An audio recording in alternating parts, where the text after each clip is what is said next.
Hello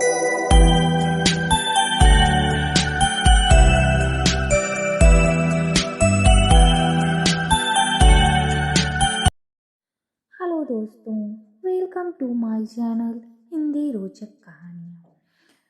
दोस्तों, इस channel पे आप लोगों को हर दिन एक नया पारिवारिक सामाजिक कहानी सुनने को मिलेगी।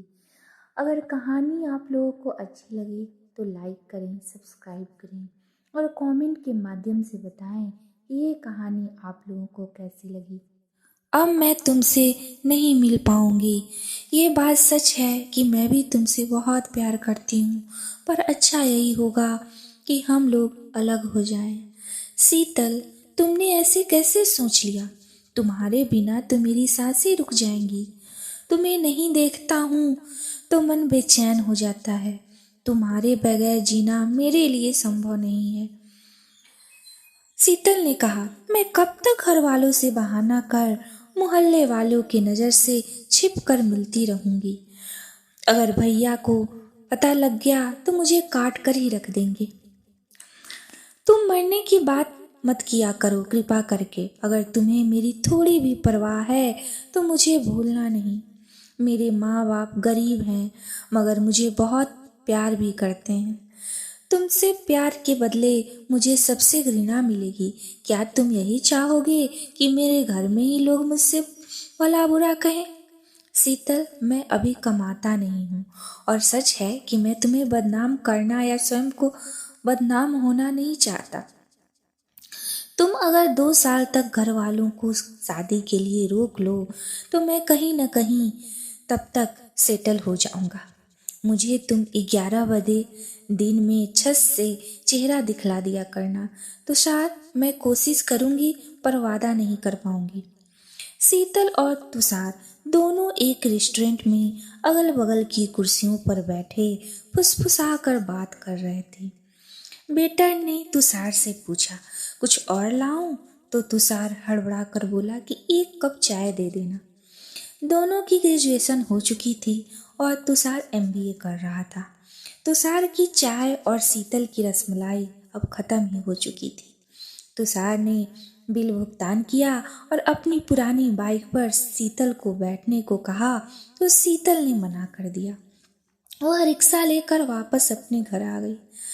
तुषार नियमित रूप से शीतल की छत की तरफ निहारते निकलता था और इसी क्रम में एक बार उसने शीतल के भतीजे को ठोकर मार दी। अब तो पूरा मोहल्ला जमा हो गया और तुषार को आवारा लफंगा कहकर मारने पीटने वाले ही थे। तब तक शीतल दौड़कर सड़क पर आ गई। उसने भतीजे को गोद में उठाया और डॉक्टर के पास जाने के लिए रिक्शे को आवाज लगाने लगी। तुषार ने मोहल्ले वाले को हाथ जोड़ते हुए कहा, मुझे आप लोग बाद में पीट लेना, अभी बच्चे को डॉक्टर के पास ले जाऊं। सबने उसे छोड़ दिया तो उसने शीतल को भतीजे के साथ गाड़ी पर बैठाकर पास के अस्पताल में ले गया। बच्चे की मरहम पट्टी हुई और फिर दोनों को वापस तुषार ने उनके घर छोड़ दिया।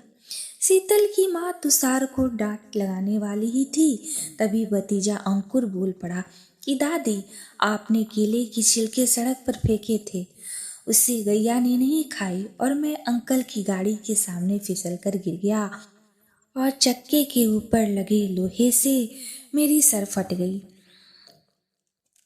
एकाएक सीन बदल गया। अब तुषार को कटघरे में करने वाली शीतल की मम्मी ही मुजरिम बन गई थी। तुषार ने कहा कि आंटी, गलती मेरी ही थी, मैंने बाइक तेज कर रखी थी, इसके लिए मैं सॉरी कहता हूँ।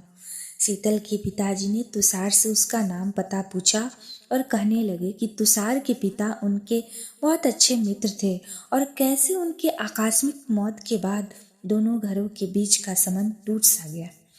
शीतल ने चाय लाकर सबको दिया तो बलवंत कहने लगी, बेटा, कोई अच्छा रिश्ता बताना, यह मेरी छोटी बेटी है, ग्रेजुएशन पास है और गृह कार्यों में भी निपुण है। तुषार को कुछ कहने में नहीं बन रहा था तो उसने हाँ में सर हिला दिया। उसने चाय पीकर कहा कि जब तक बाबू ठीक नहीं हो जाएगा मैं चाय पीने आया करूँगा। तो शीतल की माँ के साथ दरवाजे के पीछे छिपी शीतल भी मुस्कुरा उठी। 10 दिनों तक तुषार का शीतल के घर आना जाना बना रहा। 11वें दिन उसने अपनी माँ से पता चला कि उसके मामा के लड़के के लिए शीतल का रिश्ता आया है। मेरा भाई का ट्रांसपोर्ट का बिजनेस था और तुषार से 5 साल बड़ा और मोटा भी था। उसे यह सुन बड़ा दर्द हुआ और उसने शीतल की गली का रास्ता लगभग साल भर बाद पहली बार छोड़ दिया था। माँ ने बताया कि नवंबर में शादी है और परसों रिंग सेरेमनी रखी गई है। यह सुन तुषार रात भर रोया। वह कर भी क्या सकता था। उसने शीतल से 2 वर्ष की मोहलत मांगी थी, पर उसे प्यार में वो भी न मिला। बैंक की भर्ती का परिणाम भी आ गया होता तो वह सीधा जाकर शीतल का हाथ मांग लेता। अभी तो बड़ी मुश्किल से मकान के किराए से माँ बेटे की जिंदगी चल रही है। माँ ने अगले दिन तुषार को मामा के यहाँ चलने को कहा तो तुषार ने मना कर दिया। माँ वहाँ से लौटी तो शीतल की बड़ी प्रशंसा कर रही थी। अभी माँ बेटे की बात हो ही रही थी कि नीचे से बूथ वाले लड़के ने आवाज़ लगाई, अरे भैया, दिल्ली से फ़ोन आया है। तुषार भागते हुए नीचे पहुंचा तो उसका दोस्त विक्रम बता रहा था कि इंटरनेट पर उसने देखा है कि तुषार का चयन बैंक अधिकारी के रूप में हो गया है। तुषार तुरंत कैफे गया और वहां से आश्वस्त होकर अपनी माँ के पास लौटा। माँ को जब उसने खबर सुनाई तो उसकी माँ खुशी से रो पड़ी। तुषार भी रो पड़ा तो उसकी माँ ने उसके बालों में अंगुलियां चलाते हुए पूछा कि तू कुछ दिनों से बेचैन सा है, क्या वजह है।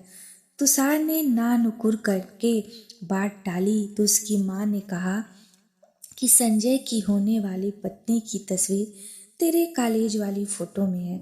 क्या बात है, मुझे नहीं बताएगा? तुमने एक बार भी नहीं कहा कि तू उस लड़की को जानता है। तुषार सुबकते हुए कहने लगा, क्या बताता, वह मेरी अच्छी दोस्त है। मैं उससे शादी भी करना चाहता था, पर मैं निकम्मा था। भगवान ने बचपन में बाप छीन लिया और अब शीतल को भी। यह रिजल्ट 20 दिन पहले आ जाता तो क्या बिगड़ जाता। तुषार की माँ तुषार को समझाते हुए कही कि बेटा रो मत, अभी तो खुशी मनाने का वक्त है। जा दोस्तों को मिठाई खिलाकर आ। फिर उसने साड़ी के पल्लू से कुछ रुपए खोलकर तुषार के हाथों में रख दिए। तुषार मिठाई खरीदकर हनुमान मंदिर गया और फिर दोस्तों से मिलने की इच्छा न हुई तो घर लौट आया। घर में प्रवेश करते ही उसने देखा कि शीतल के पिताजी पहले से ही वहां विराजमान हैं। वह तुषार की माँ से कह रहे थे कि अपने भाई से बात करके कृपया उनकी डिमांड कम करवा दीजिए। सगाई के बाद इतना डिमांड करना कहीं से उचित नहीं है। मेरी तो बिरादरी में नाकी कट जाएगी।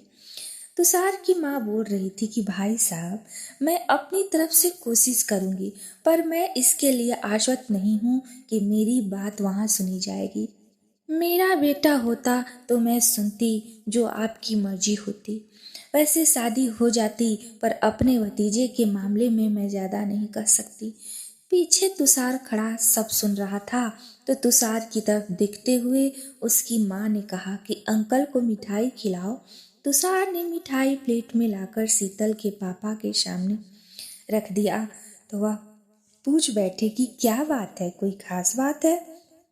तुषार ने कहा उसका बैंक ऑफिसर के पद पर चयन हो गया है तो वो उसे ढेर सारा आशीर्वाद देने लगे। अगले दिन तुषार अपने कमरे में लेटा था तो दरवाजे पे दस्तक हुई। वह दरवाजा खोलने गया तो देखा कि शीतल के पापा फिर से आए हुए हैं। वह उन्हें बैठाकर अपनी माँ को आवाज़ दी और पानी लेकर आया। वापस लौटा तो शीतल के पापा हाथ जोड़ते कह रहे थे कि उनकी इज्जत अब मिट्टी में मिल जाएगी। तुषार की माँ ने पानी का गिलास बढ़ाते हुए कहा कि आप शांत हो जाइए, कोई न कोई रास्ता निकलेगा। वह रोते हुए बोल पड़े कि 25 लाख मैं तो घर बेच कर ही दे पाऊंगा। यह सुनने के बाद मुझे श्रृंगार की अंगूठी लौटा दी गई। मैंने बाजे टेंट सब बुक कर लिए हैं और मेरे सामने आत्महत्या के अलावा कोई विकल्प नहीं है। तुषार की माँ तब उन्हें कहा कि अगर उनका भतीजा न शादी करेगा तो दूल्हा तुषार बनेगा, पर शादी तो आप ही के यहाँ होगी।